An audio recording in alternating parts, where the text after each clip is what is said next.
Hi friends, ഞാൻ mock test സീരീസിൻ്റെ third പാർട്ടുമായിട്ടാണ് വന്നിരിക്കുന്നത്. മുൻ ഭാഗങ്ങൾ കണ്ടിട്ടില്ലാത്തവർക്ക് വീഡിയോയുടെ ലിങ്ക് ഡിസ്ക്രിപ്ഷനിൽ നൽകിയിട്ടുണ്ട്. ഞാൻ പറഞ്ഞിരുന്ന പോലെ ഗ്രാൻഡ് മോക്ക് ടെസ്റ്റ് ഈ വരുന്ന ബുധനാഴ്ച, അതായത് നവംബർ 4 നടത്തുന്നതാണ്. ടെലഗ്രാം വഴിയാണ് നടത്തുന്നത്. പങ്കെടുക്കാൻ താല്പര്യമുള്ളവർക്ക് അവിടെ ജോയിൻ ചെയ്യാവുന്നതാണ്. ടെലഗ്രാം ലിങ്ക് ഡിസ്ക്രിപ്ഷനിൽ നൽകിയിട്ടുണ്ട്. അവിടുന്ന് ജോയിൻ ചെയ്യാൻ കഴിയാത്തവർക്കായിട്ട് ടെലഗ്രാമിൽ സിവിൽ PSC ചലഞ്ചർ എന്ന് സെർച്ച് ചെയ്താൽ മതി. അല്ലെങ്കിൽ എൻ്റെ ചാനലിൽ എടുക്കുക. അവിടെ നിങ്ങൾക്ക് ഹോം വീഡിയോസ് പ്ലേലിസ്റ്റ് അങ്ങനെയാണ്. അത് ലാസ്റ്റിൽ എബൌട്ട് സെക്ഷൻ ഉണ്ട്.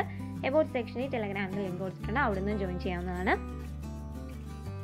ടോപ്പിക്സ് ഞാൻ ടെലഗ്രാമിൽ ഇട്ടിട്ടുണ്ട്, ലിങ്കും നൽകിയിട്ടുണ്ട്. അത് കയറി കാണുക. അതിൽ നിന്ന് ഒരു 75% ചോദ്യങ്ങൾ പ്രതീക്ഷിക്കാം. പിന്നെ കുറച്ച് ഞാൻ അല്ലാത്ത ക്വസ്റ്റ്യൻസ് തരും. അപ്പോൾ 75% എന്തായാലും ആ വീഡിയോകളിൽ നിന്ന് തന്നെ ആയിരിക്കും.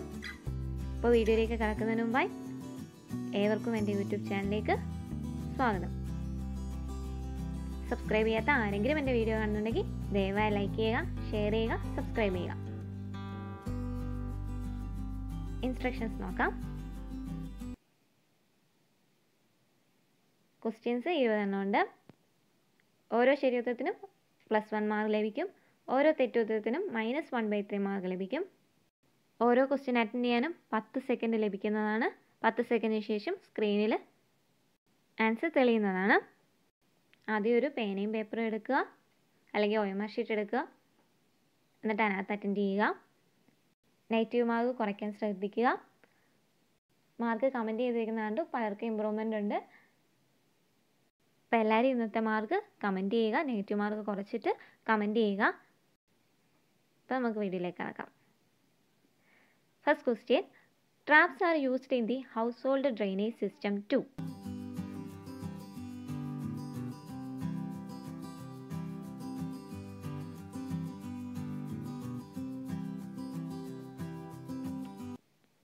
Answer option B: prevent entry of foul gases in the house.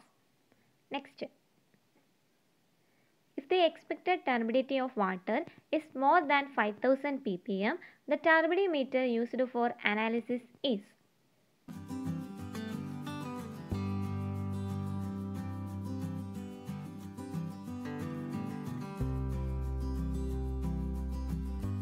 Answer option A: Jackson turbidity meter. Next, if n is the number of members in a frame and f the number of joints, then a frame with n greater than 2j-3 is called.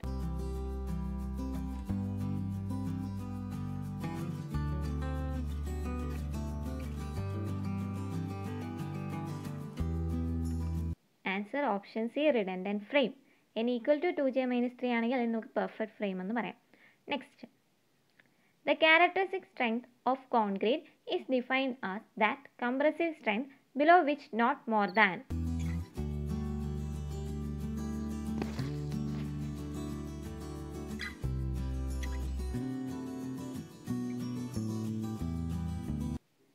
Answer option B: 5% of results fall.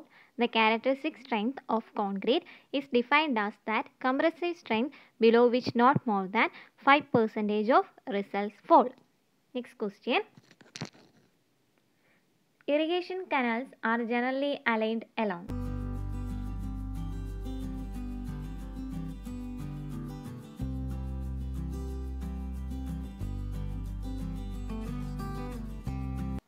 Answer option A: ridge line. Irrigation canals are generally aligned along ridge line. Next question. Anti-siphonage pipe is connected to.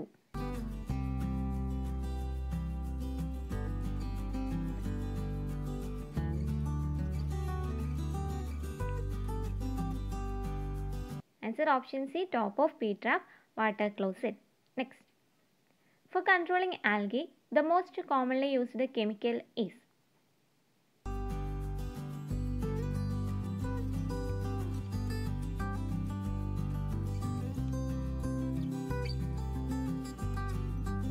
For controlling algae, the most commonly used chemical is option A: copper sulfate.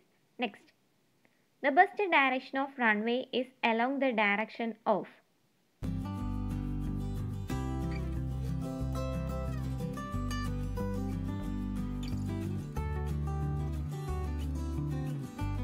Answer option A, longest line of Windrose diagram. The best direction of runway is along the direction of longest line of Windrose diagram. Next, the foundation, which consists of a thick reinforced cement slab covering all area to support heavy concentrated structural loads, is known as.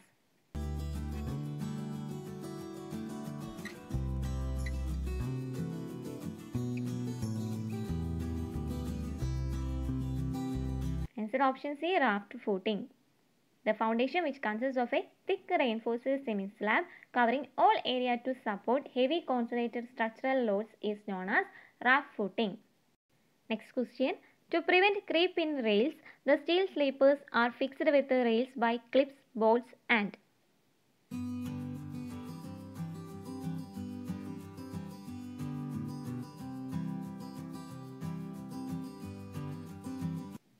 Answer option D, 4 keys. To prevent creep in rails, the steel sleepers are fixed with the rails by clips, bolts and 4 keys. Next, for plastering with cement mortar 1:4, 12 mm thick, 1 coat, the cement required for 10 meters square is.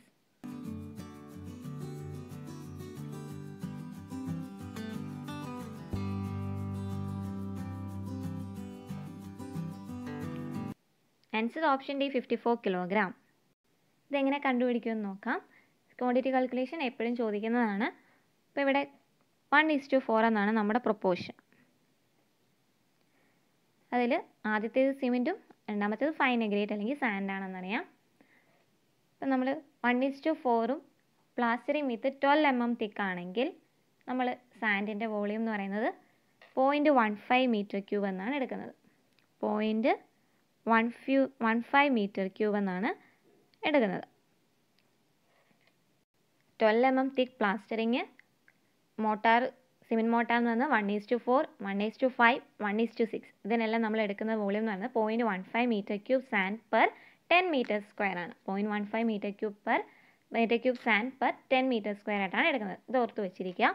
നമുക്കിനി quantity of cement എങ്ങനെ കണ്ടുപിടിക്കാം? Quantity of cement എങ്ങനെ കണ്ടുപിടിക്കും എന്ന് നോക്കാം. 1:4 ആണ് തന്നിരിക്കുന്നത്. അപ്പോൾ അതിൽ സിമെൻറ്റിൻ്റെ പാർട്ട് എന്ന് പറയുന്നത് 1 ആണ്. അപ്പോൾ 1 ഡിവൈഡഡ് ബൈ സാൻഡ് 4, 1/4 ഇൻറ്റു ഇനി നമ്മുടെ വോളിയം 0.15. ഇപ്പോൾ ഇത്രയായപ്പോൾ നമുക്ക് വോളിയം കിട്ടി. ഇനി നമുക്ക് കിലോഗ്രാം ആണ് കണ്ടുപിടിക്കേണ്ടത്. അപ്പോൾ 1/4 ഇൻറ്റു 0.15 ചെയ്തിട്ട് ഡെൻസിറ്റി ഓഫ് സിമെൻറ്റ് എന്ന് പറയുന്നത് എത്രയാണ്? 1440 ആണ്. 1440 കിലോഗ്രാം ആണ് സിമെൻറ്റ്. അത് മൾട്ടിപ്ലൈ ചെയ്യുമ്പോൾ നമുക്ക് എന്ത് കിട്ടും? 54 കിലോഗ്രാം എന്ന് ആൻസർ കിട്ടുന്നതാണ്. അപ്പോൾ ചെയ്ത് നോക്കുക, എന്നിട്ടിത് പഠിച്ചു വെക്കുക. അപ്പോൾ next, the eccentricity of the parabola will be.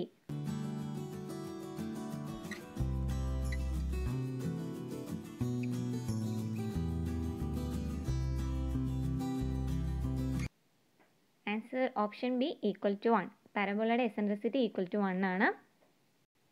Ellipse less than 1 ആണ്. എലിപ്സിൻ്റെയാണ് eccentricity less than 1.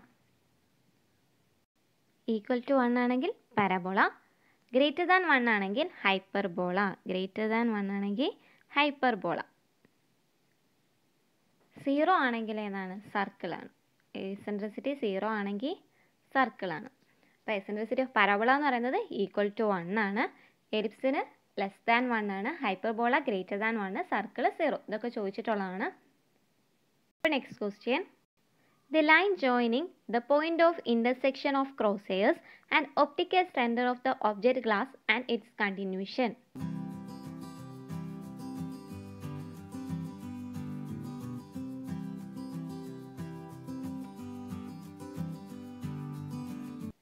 Answer option D, line of collimation. The line joining the point of intersection of crosshairs and optical center of the object glass and its continuation, line of collimation. ഇത് സ്ഥിരം ചോദിക്കുന്ന question ആണ്.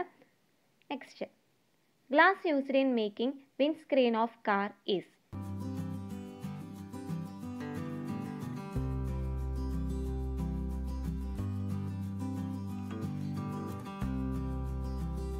Answer option B, laminated glass. Glass used in making windscreen of car is laminated glass. Next, a cast in situ concrete pile with one or more enlarged bulb on its stem is called.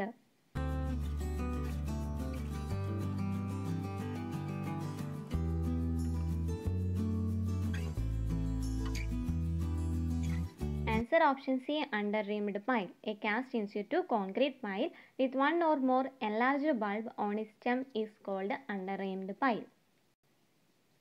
A line of intersection between the intrados and the support of an arch is known as.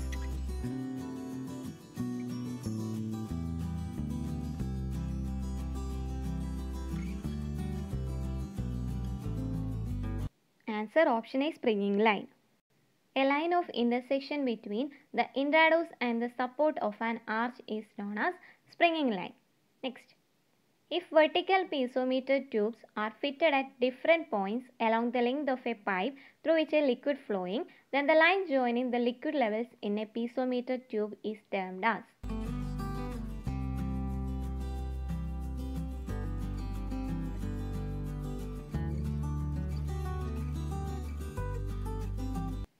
Option B, hydraulic gradient. If vertical piezometer tubes are fitted at different points along the length of a pipe through which a liquid flowing, then the line joining the liquid levels in a piezometer tubes are termed as hydraulic gradient.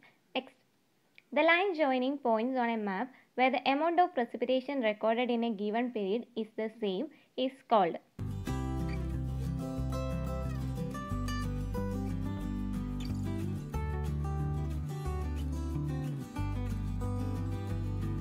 Answer option A, isoheight. Same precipitation എന്ന് വെച്ചാൽ same rainfall ആണെങ്കിൽ ഐസോഹൈറ്റ് ആണ്. ഇത് സ്ഥിരം ചോദിക്കുന്നതാണ്. Contour ആണെങ്കിൽ same elevation, isobars atmospheric പ്രഷറിൻ്റെ കേസിലാണ്. അപ്പോൾ ഐസോഹൈറ്റ് സെയിം റെയിൻഫോൾ അല്ലെങ്കിൽ എമൗണ്ട് ഓഫ് പ്രസിപ്പിറ്റേഷൻ സെയിം ആയിരിക്കും. നെക്സ്റ്റ് ക്വസ്റ്റ്യൻ നോക്കാം. The shortest horizontal distance between two consecutive contours is called.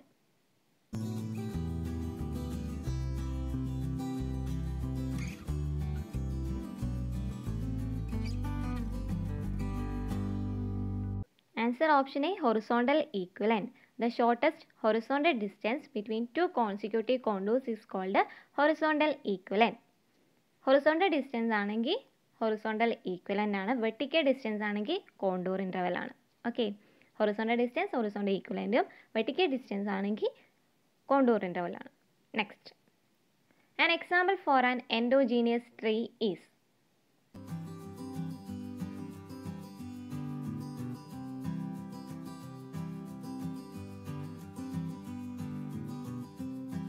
Answer option C, bamboo. An example for an endogenous tree is bamboo. അപ്പോൾ ഇന്നത്തെ mock test ഇവിടെ അവസാനിച്ചിരിക്കുകയാണ്. Mark comment ചെയ്യുക. കുറവുള്ളവരൊന്നും വിഷമിക്കേണ്ട കാര്യമില്ല. പതുക്കെ കയറിയിടാൻ beginners ആയിരിക്കാം. കൂടുതൽ ക്വസ്റ്റ്യൻസ് പ്രാക്ടീസ് ചെയ്യുന്നതിലൂടെ നിങ്ങൾക്കും മുന്നിലെത്താൻ പറ്റും. Maximum previous year questions work out ചെയ്യുക. അപ്പോൾ എല്ലാവരും എന്തെങ്കിലും സജഷൻസ് ഉണ്ടെങ്കിലും മാർക്കും കമൻറ്റ് ചെയ്യുക. മോക്ക് ടെസ്റ്റിൻ്റെ കാര്യം മറക്കണ്ട. ഗ്രാൻഡ് മോക്ക് ടെസ്റ്റ് ബുധനാഴ്ചയാണ്, അത് November 4. ഈ വീഡിയോ നിങ്ങൾക്ക് ഉപകാരപ്രദമായെങ്കിൽ അത് ഞങ്ങളെ ലൈക്കിലൂടെ അറിയിക്കുക. ഈ വീഡിയോയുമായി ബന്ധപ്പെട്ട അഭിപ്രായം കമൻറ്റ് ചെയ്യുക. ഞങ്ങൾ അപ്ലോഡ് ചെയ്യുന്ന വീഡിയോ അതേസമയം നിങ്ങൾക്ക് ലഭിക്കുന്നതിനായി സബ്സ്ക്രൈബ് ബട്ടൺ പ്രസ് ചെയ്ത് അതിനകത്തുനിന്ന് ബെൽ ബട്ടൺ കൂടി പ്രസ് ചെയ്യുക. Thank you.